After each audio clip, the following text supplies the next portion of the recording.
आज से लगभग 4 दिन पहले ध्रुव राठी के चैनल पे एक वीडियो आती है। इस वीडियो का टाइटल होता है is India becoming a dictatorship. इसमें ध्रुव राठी एक्सप्लेन करते हैं कि कैसे इंडिया डिक्टेटरशिप की ओर बढ़ता जा रहा है। उसी के ठीक एक दिन बाद गौरव ठाकुर के चैनल पे भी सेम टाइप का कंटेंट देखने को मिलती है।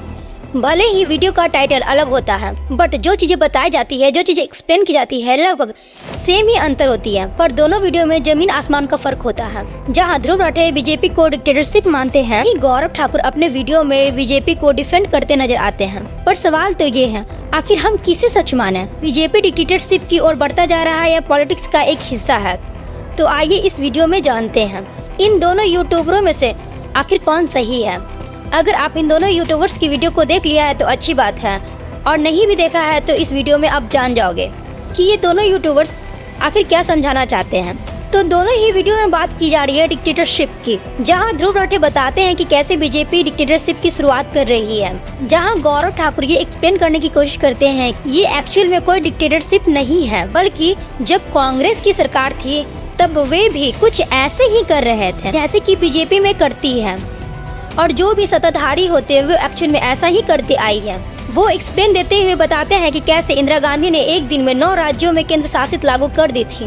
पर एक्चुअल में इसकी सच्चाई क्या है? क्या सच में इंडिया में डिक्टेटरशिप की शुरुआत हो चुकी है? इसका जवाब हाँ भी है और ना भी। जब भी विपक्ष पार्टी अपने इलेक्टेड पार्टी से कमजोर हो जाती है तब हमें उस देश में डिक्टेटरशिप देखने को मिल जाती है। हमने कई सारे प्रदर्शन देखे जो शांतिपूर्ण तरीके से चल रही थी, इसके बावजूद भी उसे रोकने की कोशिश की गई। जहाँ पे करप्ट लीडर जाते हैं और शुद्ध होकर बाहर निकल आते हैं।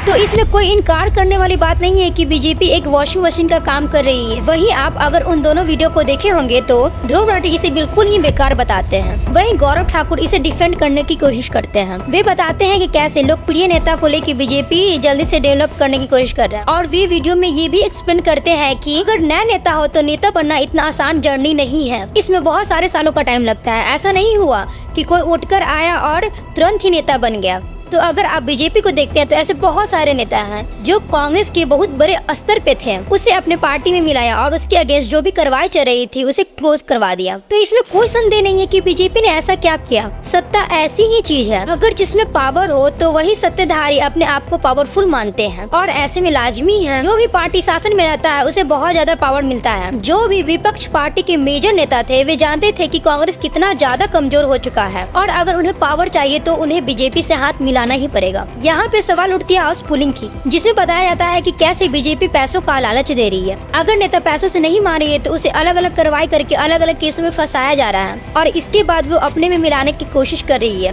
अब हम बात करते हैं देश के उन राज्यों की जहाँ बीजेपी का शासन नहीं है। ध्रुव राठी बताते हैं कि बीजेपी अलग अलग तरीके से पैतरे कर रही है कि कैसे विपक्ष पार्टी को एकदम अलट पलट कर दिया जाए और कैसे उन राज्यों में बीजेपी का शासन हो जाए। इसी तर्क पे गौरव ठाकुर बताते हैं कि ये ऐसा पहली बार नहीं हो रहा है।